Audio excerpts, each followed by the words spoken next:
p75 and starting nomenclature, which is the practice of going from a substance's chemical name to its chemical formula, or from its chemical formula back to its chemical name.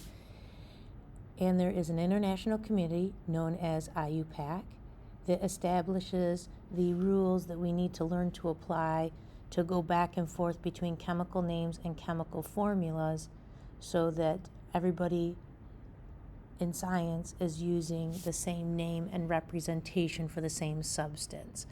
So let's start with our simplest substances, the elements. So most elements are monatomic,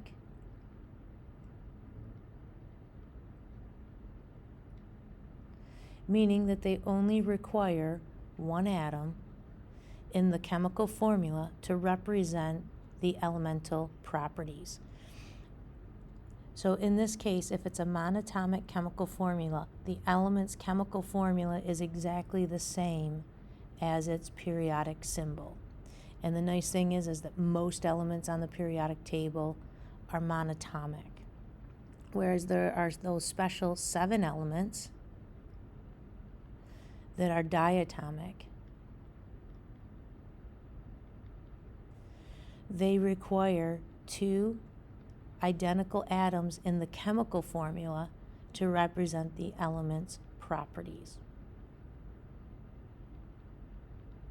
So there are a few different ways to remember them. I like the 7 to Heaven Club.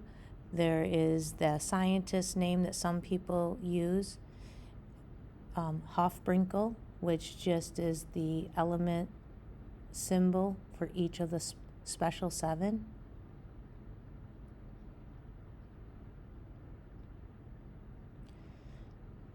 So make sure you know your special 7s. When you're asked for their chemical formula, you must write them with a subscript of 2. So every diatomic chemical formula is a subscript of 2. Oxidation numbers. These are the charges that an atom uses to form compounds. Now, the sum of the charges in any given compound, the sum must add up to 0, because compounds are neutral forms of matter. But we use these charges to determine the subscripts in the chemical formula. So if we write water's chemical formula, H2O, which you have seen many times and have done, notice that hydrogen's subscript is 2. The 2 is written smaller and to the right in a chemical formula.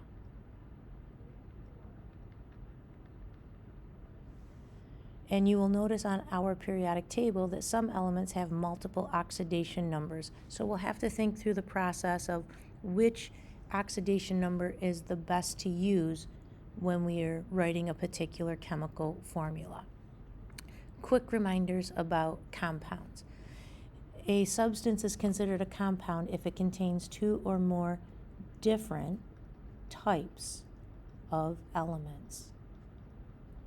So we need to see at least 2 different elemental symbols in the chemical name or chemical formula.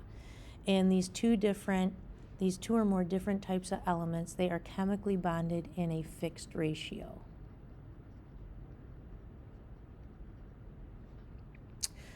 Compounds are electrically neutral because the sum of the oxidation numbers among all of the atoms in that compound must sum to 0. So the sum must be 0. Now, the more electropositive element, so think about the term electronegativity. The more electropositive element, it is the element with the lower electronegativity value, is always placed first in the compound name or compound formula. And because it's placed first, it has the lower electronegativity, electropositive, so we will say that it functions as the cation. Whereas the more electronegative element, once again, think in terms of electronegativity, so the more electronegative element It's the element that will have the higher electronegativity value is always placed second in the compound's name and formula, and it will function as the anion. And the more electronegative element in the chemical name, its name ending is adjusted to IDE. So an anion's name always ends in IDE. Couple of types of formulas or substance categories.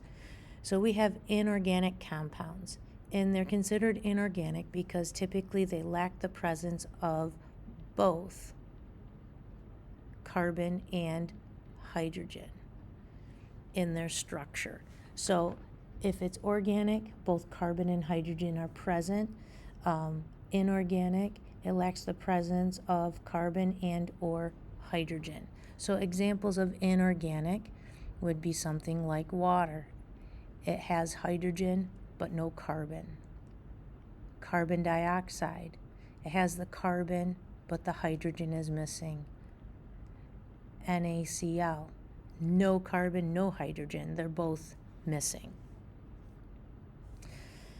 Binary compounds, so binary compounds, they only contain two types of elements.